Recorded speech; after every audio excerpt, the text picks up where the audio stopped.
Hey everyone, I'm Chris, and I got a heck of a book to talk about today called Metro 2033 by Dmitry Glukovsky. It reads like a post-apocalyptic ghost story. I want to take a second to acknowledge that this series of books inspired 3 excellent video games that I've played and I loved, so I'm coming into reading this after having played those games.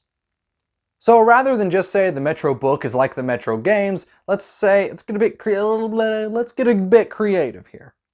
Metro 2033 is like if you took that psychological journey into darkness from Apocalypse Now, put it in the subways of the Fallout games, and then just filled those tunnels with every horrible thing from Silent Hill.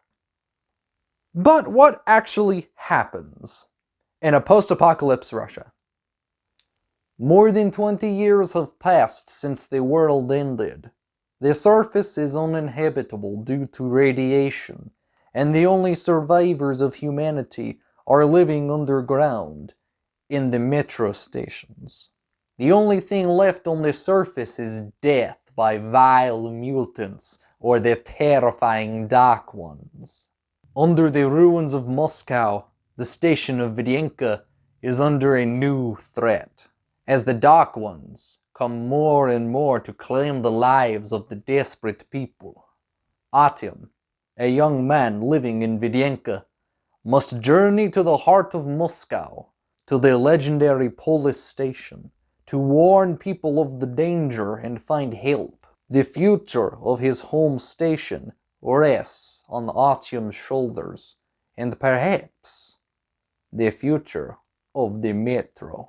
Without a doubt, probably the best thing about Metro 2033 are the characters, because they come and go, but they all leave such a lasting impression. Take, for example, Khan, who meets Artyom in a place that is dark both literally and figuratively. This guy, due to his dialogue and events that follow, you can never tell if he's some sort of clairvoyant philosopher or if he's just crazy. Maybe both. I mean, the guy thinks he's the reincarnation of Genghis Khan, so he is quite the character. But the most interesting and the most fascinating of these characters is the Metro itself. This book's setting has so much personality to it that it is like a living thing. And a lot of that is due to the language that the author uses. It's like he's crafting this beautiful painting that is as beautiful as it is bleak and hopeless.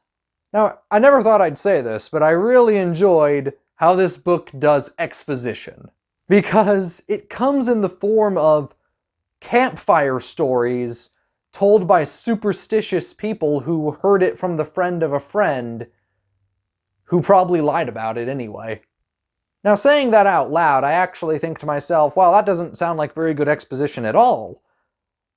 But for a horror story where the unknown is very scary, not having reliable information is a plus. The result of how the exposition was conveyed to the reader is that you have an understanding for the feeling of the world. It is dark, it is mysterious, things happen that you just can't explain. But other than that, it's all hearsay.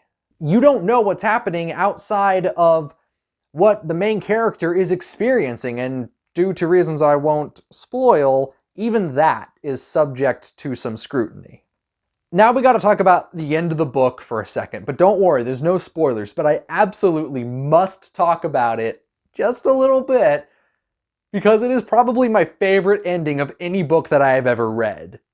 I finished this book about a week ago, and it is still, the ending has still stuck with me. It is still feels so impactful.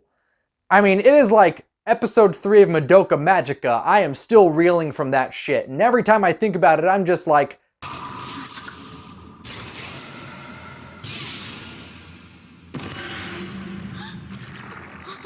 damn, that just happened! Excellent ending. Fantastic book. An absolute must read. I highly recommend it to anyone, especially if you've played the games. If you've played the games like I have, you will love the books. That's it for today. Thank you very much for watching the video. If you enjoyed it, please like the video. If you've played the games or read the book, please tell me about your experience and your thoughts in the comments. I'd love to hear about them. If you want to see more of this kind of stuff, please subscribe to my channel, hit the notification bell so you will know when I post a new video. Okay, great. Bye.